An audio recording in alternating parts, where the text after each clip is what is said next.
Nintendo talks about the Switch's lifespan, and Hogwarts Legacy lead designer quits over a YouTube channel?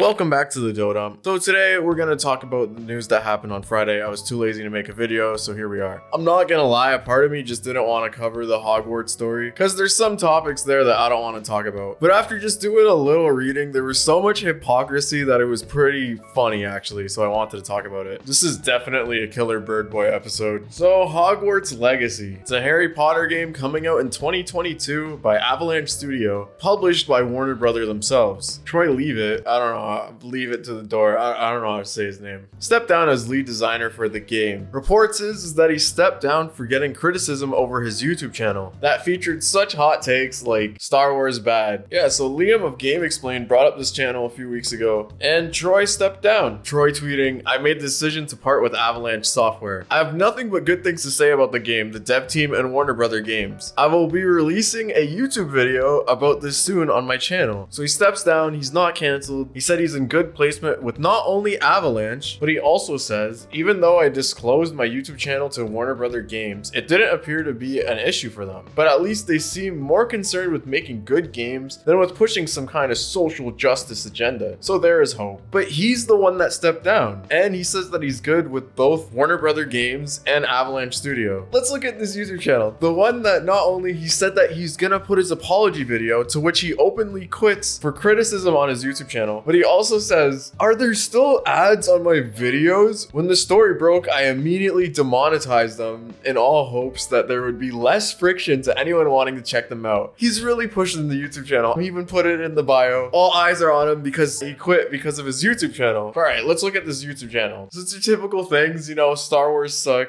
SJW's triggered. It's a channel that ran on till 2019, but still felt like it was from 2016. And a lot of people were criticizing journalists for going after him and even celebrating the fact that he stepped down. But it wasn't the YouTube channel. The main issue that people had was his stance on Gamergate. Troy on Gamergate said that it isn't just necessarily a bunch of angry men harassing women, and that other leaders in the gaming space just condone it to virtue signal. Which, alright, no one likes a virtue signaler, like people on Reddit that just say, "Hey guys, abuse is bad," and take some moral high ground. But this guy's not saying that. He's straight up spearheading it. Look at this. Gamergate round 2, clickbait question mark. So whatever your idea about some inner message being bastardized by the Gamergate movement, be it the 10 Commandments, gay 1984, or taking out the big booby women in your video games, straight up fuel to the fire for the fear mongering that goes on with this. Like, why would I care what the consultant of Twisted Metal 2 says about freaking Anita Sarkeesian? That's right, if you were looking forward to Hogwarts Legacy, the lead designer quit and plugged his channel that's basically the quartering. He's a fifthening. I'm gonna need a fifth of vodka after this story. Okay, say what you will about Gamergate. If people today see that the initial message was completely bastardized, there's a few, and on good terms with Avalanche Studio. There's a few ways he could have went with this. Deciding to double down on his platform is what he chose to do. So me even talking about this right now is what he wanted. Let's see if Hogwarts still comes out in 2022 or 23. That game already being clouded by a bunch of controversy due to all-around butthole of a person, J.K. Rowling, who's been seen publicly supporting people that are trying to go and exclude trans women from women's rights. Avalanche Games saying they're completely disconnected from her and she has no influence on the game, and then letting you pick a transgender character in the character creation thing, saying, "Look guys, we're good now, right? Please buy our game now, please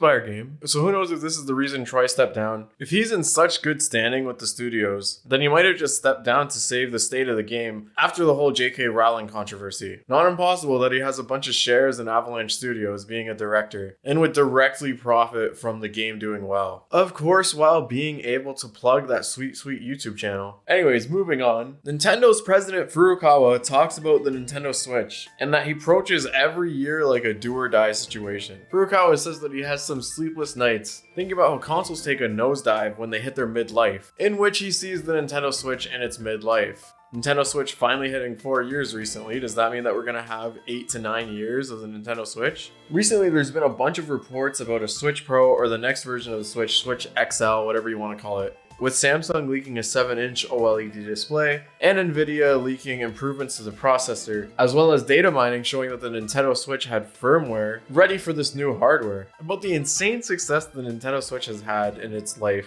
on track to overtaking the Wii in sales. Furukawa says that I myself, as well as others within the company, do not at all think that the current state of affairs will keep going and going. No comments on a Switch Pro, but it is in line to see a new version of the hardware. Around this time, had the system bombed like the Wii U, we would have seen Nintendo getting ready to roll out their next console altogether. I would really love for a Switch Pro to come out. There's a lot of great Switch games that don't even hit like 30 FPS. But yeah, tell me what you think about the story. That Hogwarts Legacy thing was crazy. Again, I really almost didn't cover it, but there was just so much crap there. And yeah, hopes for the Switch Pro are still pretty sky high. That'll be it for this one. Y'all just got dumped on. Bye bye.